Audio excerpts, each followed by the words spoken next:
Joe, you've been here for now 10 years. So until I get my iPad turned on, I need you to filibuster. You should be good at that That's by no now. problem. All right, so introduce this thing for just a second. Turn this up just a little bit, guys. My voice is going. So just full disclosure, I do not know what the questions are going to be. So if this is my last night here, it's been real. Thanks for coming, and we'll try to keep this. I told Austin a few minutes ago, I said, look, we have been friends for a long time, and I did your wedding, and been through a lot of big events together, and I would hate for that to come to an end tonight. So, but it might. So, we'll see. We'll see. The podcast thing, we've been doing these for a little over a year, and we do one every couple months, and we thought this might be something a little different, chance for him to ask some questions, and then this will be posted at some point later, if somebody's not here and they want to watch it. We're not live streaming this because I wasn't sure how it would go. We may post this later. Let me say that. We may post this. You ready? Sweating a little bit. Yeah, I'm ready. Are you? That's the question. We'll see. All right, here we Where's go. Frank? Where's my attorney? Yeah. Good. Now, you signed the thing, you said you cannot answer, plead the fifth, you have to answer. So first one, we'll throw some heaters at you, all right? Name the person, first and last name, Joe, who's given you the most headaches over your first 10 years. Does anybody else have a question? That was actually pretty easy. The first and last name would be the same guy that gave me trouble before I got here, and that would be Joe Tipton. Yeah. Most of my headaches have been self-imposed and self-inflicted, so we'll go with that. Good answer. Yep. Good answer. All right. So let's kind of go back to the beginning. What was the process like coming here to First Christian, and what was it? Obviously it was God-led, but what made you begin to work here? How did you know it was the right fit? So some of the folks will know this story. Some may not have heard this. I was an associate minister at a church outside of Lexington, and I'd been there for quite a while, and things were going well. But I was preaching, 40% of the time, maybe half the time. And Wayne Smith was really on me to go somewhere else and preach more, right? So he had kind of put my name out there, and there was a church in Virginia that he had some connection to, that they started calling me, and he told me that's where I was going, and the guy would call, and I would kind of dodge the call. And this went on for 3 or 4 weeks. I mean, it was getting pretty close to me going there. And then all of a sudden, Van Phillips calls me from here, and said they were looking for a preacher. I didn't know where Monticello was, but I knew it was closer than Virginia. So I called Wayne and I said, hey, I need to talk to you. So we met at Donut Days Bakery on Southland Drive, which is where he had his office, in the later years of his life. And we sat down and said, Wayne, there's a church in Wayne County that's called me. And he said, is that the place with the cabin? And I Googled, the church in between. I said, yeah, I think it is. He said, well, that's where you're going.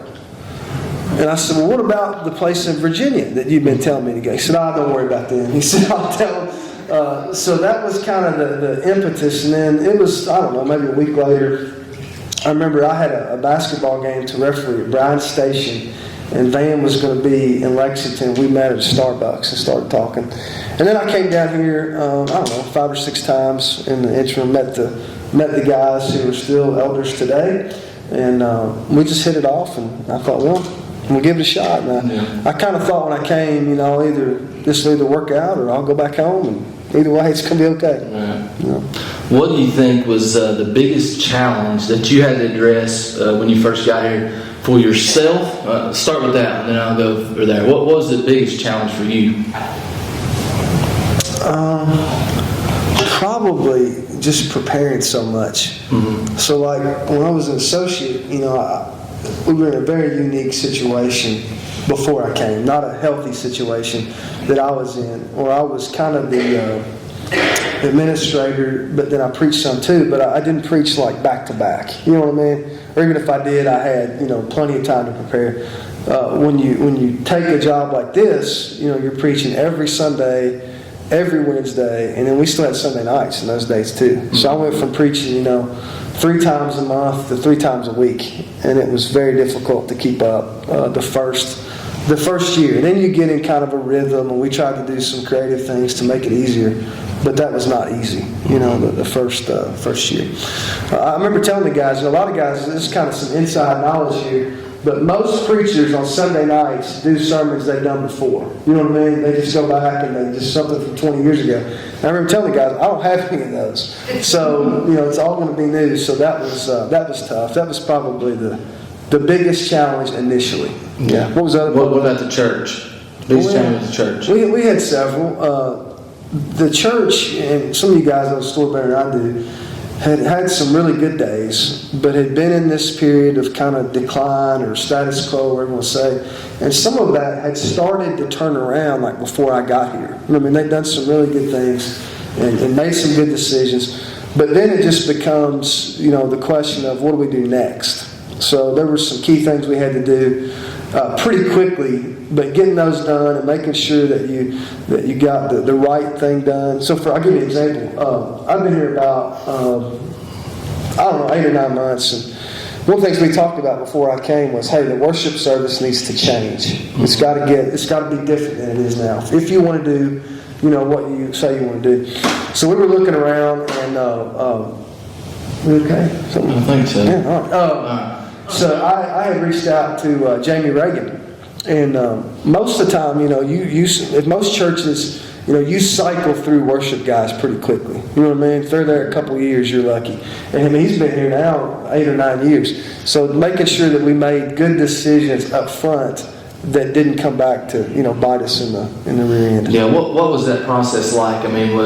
How open was leadership here to that time? A lot. Really. What started that whole process? I know you talked about Jamie, but then go a little deeper. Yeah. Okay. How do those processes take place? So before I came, I'm trying to think back. This has been helpful if you give me the questions before. Yeah, right. Before I came, the elders and I had a lot of conversations about what this would look like and what this would need to look like. And they had already started laying the groundwork for a lot of this. And it was just, hey, we need somebody to come in and kind of, take charge kind of thing and lead the charge, a better way to say that. So we had already talked about a list of things that were going to have to change.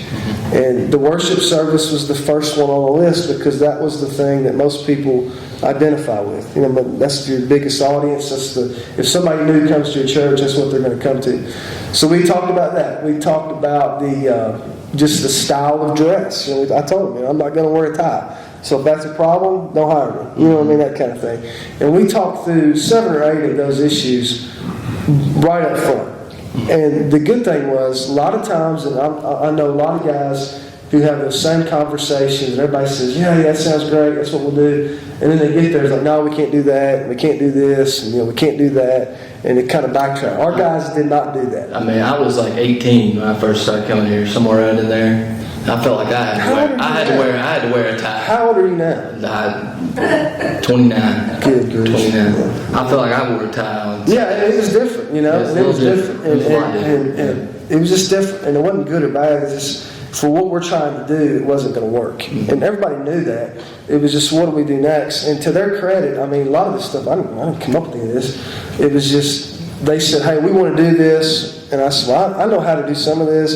And then when I got here, we actually did it instead of just, fighting about it. I don't think we ever had a fight about anything related to change. You know what I mean? Yeah. We had some intense discussions, but we never got crossways about any of the stuff that you hear people fighting over. Mm-hmm. You know what I mean? We never had a worship war. You know what I mean? Nobody ever, passed out when I didn't wear a tie. That stuff just didn't happen, and I'm thankful for that. I'm very thankful for that. What do you think the most significant change is? Is it the church service over the past 10 years? Is that the most significant change from the time you got here till now? Yeah, that's the most visible, for sure. And we're getting ready to do some more stuff, so just stay tuned to that. And what was the pivotal point? What gets us to this point where we're at right now? A lot of prayer and patience. I can remember there, and I'm not saying this to be critical, so don't take that this way, but I can remember that first year and a half. There were times when I thought, I'm not sure I should have done this. You know what I mean? I'm not sure I have what it takes to get this thing turned around. But with some patience and some support from a lot of the right people, we were able to slowly implement some things. And about 2.5, 3 years in is when you really felt like it's starting to turn the corner. And then, then you go, then the building gets full and we got to do 2 services. And then before COVID, we were talking about, what do we do when it's both of them are full? Because that was coming. I mean, so there were some significant turning points. The first thing we did, a lot of people weren't here for this. The first thing we did was we renovated the lobby, and we did that like the first year I was here. And it seems like a little thing in hindsight, but it was big in the sense of once we did that, everybody started looking around and thinking, gosh, there's some other stuff we need to do. And then once we came in here and did this room, I knew I'm either going to get fired or this is going to be awesome. Because once you change the sanctuary, you can do whatever you want to do. And it turned out to, I didn't get fired, at least not yet. So that was, 6 or 7 years ago. And once we did that, we were able to start, building some stuff. Right. You know what I'm saying? What about the culture here? How's that changed? I may not be the right guy to ask for that because I wasn't here before. I can tell you a few things. We're a lot more apt to take risk than we were 10 years ago, just because we've taken some and they've worked. So we're not as gun shy as we were. So looking back on, we should have gone to 2 services a year before we did. You know what I mean? But we were a little bit gun shy. I can remember, and don't anybody get mad, but I can remember an elders meeting we had, and we had the communion table was up here, and there were these 2 chairs, right? Yeah. And they've been there since, 1915, I guess. And we were getting more instruments up here, and we expanded the stage, and we needed the room, right? It wasn't like, gosh, we've got to get rid of the table. It was just, we need the room. And we weren't even using it. We were serving from the back. And I remember we had an elders meeting over in this room, and we're talking about moving these 2 chairs. And everybody's a little bit gun shy. I'm not sure we should do that. And Dr. Mayer just gets up from the meeting, and he just moves the chairs, right? And we come in on Sunday just, fear and trembling, and nobody even noticed for like 3 weeks. You know what I mean? Nobody even mentioned it. So maybe we need to give our people more credit and speed up a little bit. So the last 5 years, I think we've been a lot more open to taking risk, doing things that could blow up in your face. You build a huge building, that can blow up in your face. You start adding stuff, you subtract stuff. So I think that's probably the biggest culture change, at least from my perspective. And part of that is, as you pray about things, as you try things, and as they work, you've got more confidence to continue in that direction. Does that make sense? Yeah, so I've been a part of those meetings recently, and very rarely do we bring an idea that it can be discussed pretty heavily, but very rarely, if we want to try something new, they're open to it. Yeah, we've never had anything. I don't know that I've ever, walked out of there when they told me no on something that, looking back, I didn't need to be told no on. Mm-hmm. You know what I'm saying? Right. So you got more confidence in that, and then it becomes, hey, once we choose the direction, let's just go. Yeah. What about in the past 10 years at any point, something we failed at? Something I failed at, or we failed at? You specifically, or I failed a bunch of stuff. Yeah, Talking there's about been a me. few. Yeah. It's really hard to know just because of the season we're in. You know what I mean? Mm-hmm. But if you'd asked me this 2 years ago, my answer might have been different. But the last 20 months or so have revealed some things. We do really well with people who have some church background. They want to get involved in a group. That they do well. Where we struggle is somebody that comes in and they don't know anybody, and we seem to have a hard time getting them connected to groups. You know what I mean? So the key thing is, if somebody sticks in a church, it's because they're in a group. Normally, it's not because they come to the worship service. That's kind of the front door, but they stay because of the people they're connected to. And it seems like we struggle with that. I mean, every church does, but I think that's been a big struggle for us. So that's something I'd say. I don't know that we failed, but we've certainly not done as well as we should have done. Yeah. I failed in some areas, no doubt about it. There are things that I should have done, 4 or 5 years ago that I still haven't done. So you try to catch up. I've not used my time in the best possible way at some points. You know what I mean? It's easier now with David and you and Jamie and Nita kind of doing their thing. But if I could go back and do some things over, I'd probably spend less time on certain things and more time on others. Does that make sense? Yeah. What about, let's flip it, what's the best quality? What would you say is our best quality as a church family? The people. When I was gone on vacation, I came back a couple of days early, and I think you were preaching, or David was, or somebody, whatever, you flipped, And I got here for about 10 minutes after the first service started, and I just sat in the back. And if you were a visitor, right, like if you came in that Sunday and you didn't know anybody, you would not have known the preacher wasn't here. You know what I mean? Everything was just smooth. There was no letdown. So there's two things about that. I think the team that we've put together is able to do that, right? And the people that have come here and been a part of this church are willing to accept that. So I think that's probably our best asset. We're flexible, very loving, and whether I'm here or not, all of that just continues. Right. You know what I'm saying? What about your preaching style? What's something you've added? What's maybe something you've taken away? I've gotten longer. I know that. I fight know. that. Yeah. I fight that. Austin goes 20 minutes. Everybody tells me how great it is, and I'm just getting started in 20 minutes. I work harder on my sermons now than I ever did. I really did. And I think the reason for that is I realize that the stakes are so much higher. And what I mean by that is, you always know that, right?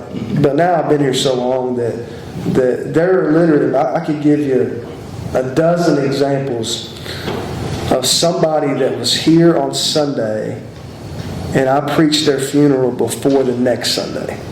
You know what I'm saying? You don't think about that, but that's reality, and that's what happens. Somebody had a car wreck, somebody, whatever happens.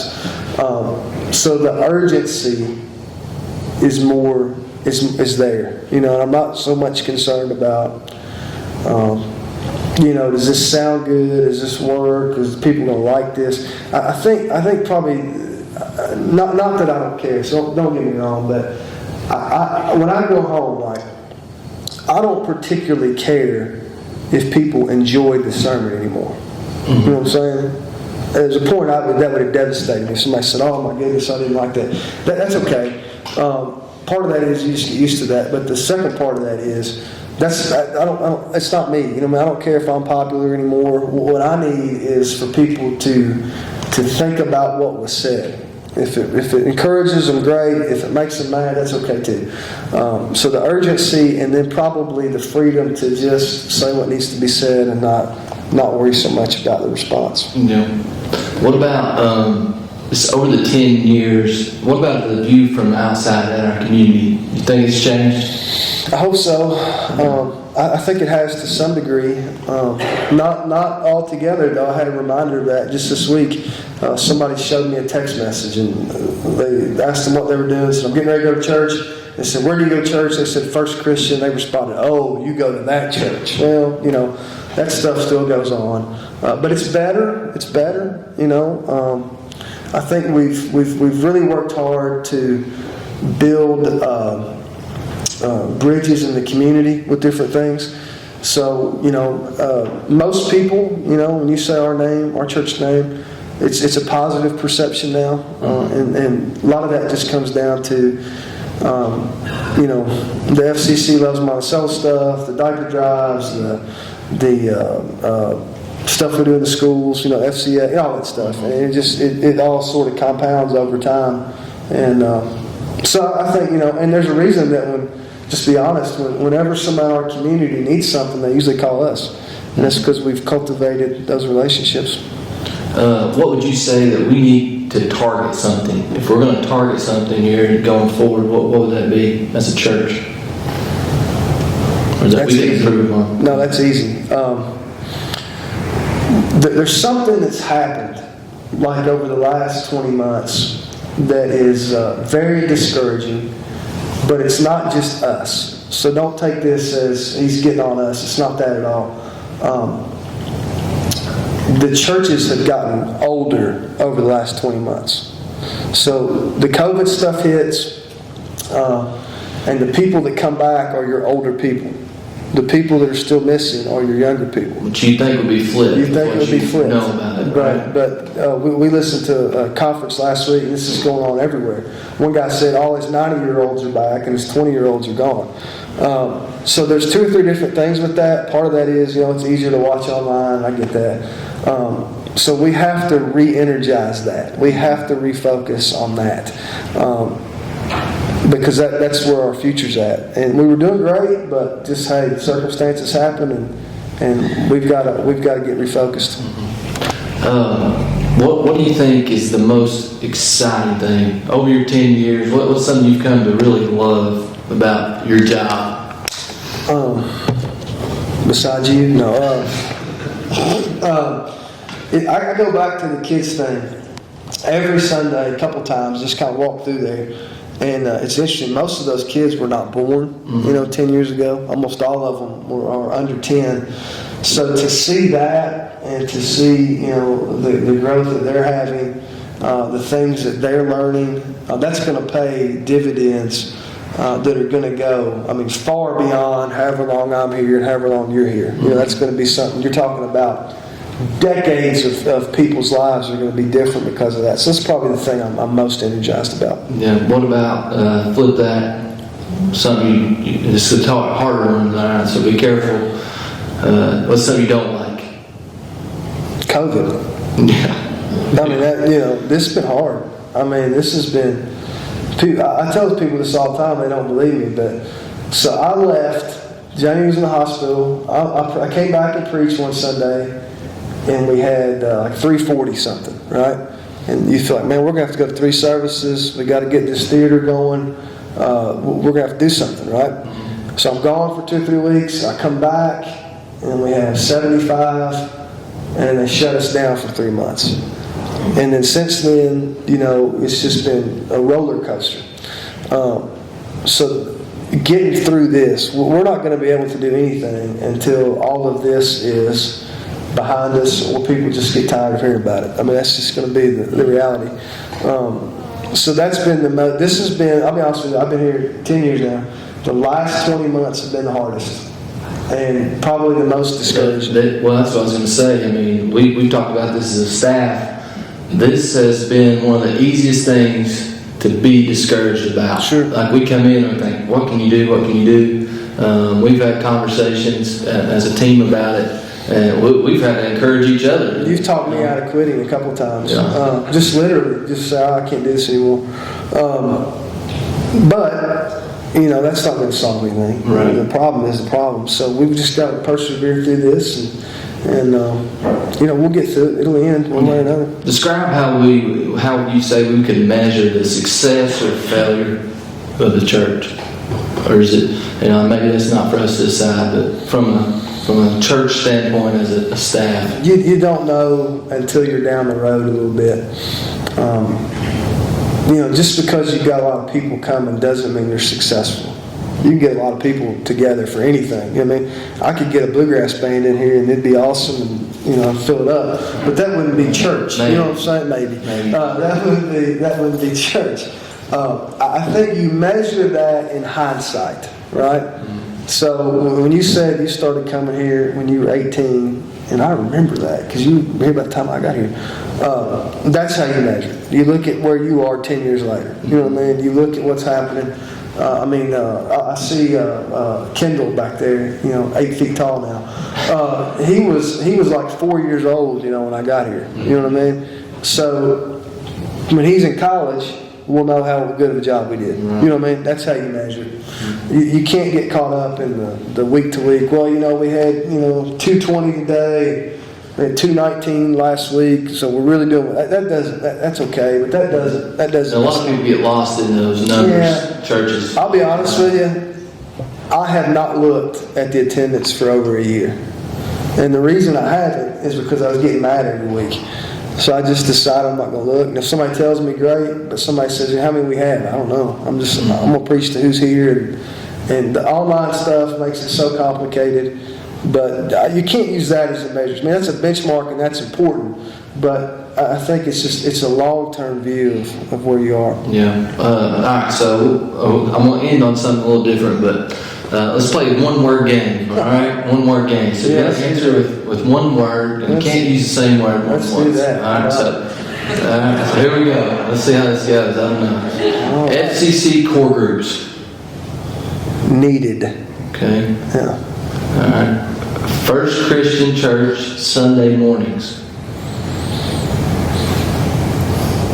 Essential. Okay. Our worship team. Consistent.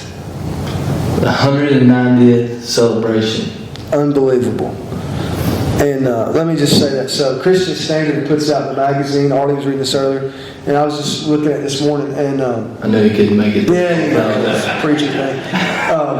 And they talk about, they had this list of these 3 churches that celebrated significant anniversaries, right? Mm-hmm. And one of them was Broadway Christian in Lexington, which, I've been there a lot. And it was their 150th. And you think, we're 40 years after that. You know what I mean? So the average lifespan of a church is like 60 years. So to make it to 190 through, wars and Van didn't write this letter. He showed me a letter that he found in his files, and the preacher from here has made a trip to Cincinnati, and he's reporting on troop movements in the Civil War. It's written like 1862 or something. And you think, that is unbelievable to think that we're still here and still viable is just unbelievable. That's the side of Joe that, I don't have. He's like a big nerd when it comes to history. He'd tell you that too. And we're also looking for a new connection. Yeah. All right. Generational ministry. A couple more here. One word. Important. Okay. Important. Let me expand on that, or just if you want to, go ahead. Ideally, in a church, you've got to have people from every generation, because if not, you either lose out on the experience of the older people, or you lose out on the energy of the younger people. And ideally, you've got to have a balance of those. And we were doing great with that, but we've got to rebuild that too. Mm-hmm. It's really important to do that. Our FCC team. You talking about you guys? Yeah, our staff. What about us? Losers. No. No. I'll say the word thankful. From my perspective, I don't ever have to worry about you guys doing something dumb. You know what I mean? And everybody gets along well. You gotta watch David. Yeah, David's kind of loose cannon. It's just, I'm so thankful for that. There's no dissension. Nobody's going to believe this, but this is true. I don't know if Jamie Reagan and I have ever had an argument. Ever. I mean, you think about the hot button issue that music always is, and I don't think we've ever had an argument about, hey, you've got to do this. It's just, everybody gets along well, so I'm thankful for that. Yeah. Joe Tipton. Nervous. No. Better. I'll say that. I think I'm better as a leader than I was 10 years ago, but still a long way to go. All right. You did pretty good. Pretty good on the game there. All right. Future. Where are we going? Where are we going from here? You've been here 10 years. I mean, what's next for us? Well, we talked about this, so I'm not saying anything that I haven't said privately. What everybody's saying in the church world is that this pendulum that we're on is going to swing back, but it's not going to swing all the way back. And what they mean by that is it's not going to go back exactly like it was before all of this stuff happened. I wish it would, but it's just not going to be that way. So what I try to remind myself of is whenever I preach on a Sunday, right, or whoever's doing it, if there's 250 here, there's more than that watching, right? And sometimes significantly more than that. So we've got to figure out a way to make the online experience, the people that watch online, feel like they're a part of our church family. And we've got to figure out a way to connect with them in a way that we haven't done in the past. So that's going to be the big piece to the puzzle. Big churches in small towns, right? Mm-hmm. There's this guy that there he preaches in a small town, but huge church. And he said they just made their latest hire. And everybody's like, well, who'd you hire? And he said, we hired an online children's pastor to go along with their, in-person children's pastor. And I'm like, well, what does an online children's pastor do? And all this person does is try to figure out ways to connect with people online so that if you're watching at home, your kids are getting ministered. So we all kind of just, chuckled at that. Now I don't know if we'll do that. But now you look back, that guy was on something, So we got to figure out a way for this hybrid to work between in-person and online. Now, obviously, it's better if you're here, but I don't know if that's going to happen, at least in the short term. So we're going to have to figure out a way. So people ask me, how big is First Christian Church? I don't know how to answer that. I don't know. Who do you count? I don't know. When we shut down, we made a list of everybody that we knew that comes here on a consistent basis, and there was 575 names, right? And you've got another couple hundred people that watch online on a normal basis. But how do you count that? So I don't know. Yeah. So we've got to figure out a way to make that work. We've got to figure out a way to re-energize our younger people, refocus on that, while at the same time making sure we're doing a good job taking care of our older folks. And then we've got to figure out the discipleship piece. We've got to get our connect groups back going. We have to rebuild that. all of that. It's going to be not just a rebuild of what we did before, but it's how do you take that to the next level? How do you take what you did before to the next step? Yeah. It's going to look different than it has in the past. Yeah. What about just reaching our community overall? That's the last question I got. Just reaching our community. What can we do? Well, there's two or three things. I'll tell you what's happened. Like in this period, everybody has been so focused on staying safe and staying, hunkered down and all this, that we've almost forgotten what our mission is. You know what I'm saying? Our mission as a church is not just to have church on the weekend. That's not your mission. Your mission is to reach lost people with the gospel. So what happens is, and I'm not taking shots at anybody, so don't take this personally, but we're so concerned about staying safe, right? That it's like we just ignore all these passages about reaching your community, right? It's like we can't do that right now because there's a virus or whatever. But then you got to realize when the New Testament was written, they had plagues going on. It was a lot worse. There was one that lasted 15 years. David, I talked about, lasted 15 years, killed 1/3 of the Roman Empire. And they would continue to try to fulfill their mission as best they can. Mm-hmm. So somehow we've got to break out of this. We're just trying to hold on until this is over and get re-energized on what we're supposed to be doing. Yeah. And just be relentless in that. The church does not exist just to have worship services and listen to sermons and have Bible studies. As good as all that stuff can be, at the end of the day, if you're not reaching lost people, then you're not doing what you're supposed to be doing. It's not just about disability, right? No, gosh, no. Yeah. So I think it's very possible. Get this thing turned around. Maybe it doesn't look the same, but it can be better. It can be better than what it was. Yeah. All right. One last thing. H, you come up here. Got a little thing. Am I getting fired? The chairman of the board's coming up. This is it. I'm not sure, but good luck. Here you go, H. I'll give you this mic. You give it to Jamie when he comes up. On behalf of the elders and deacons here at First Christian Church, we want to shake your hand for 10 years of dedicated service, and also say we're excited about the next 10 years.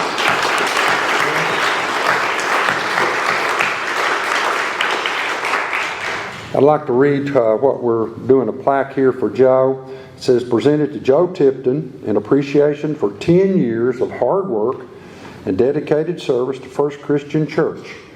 Through your preaching, pastoring, and organizational skills, this church has experienced phenomenal growth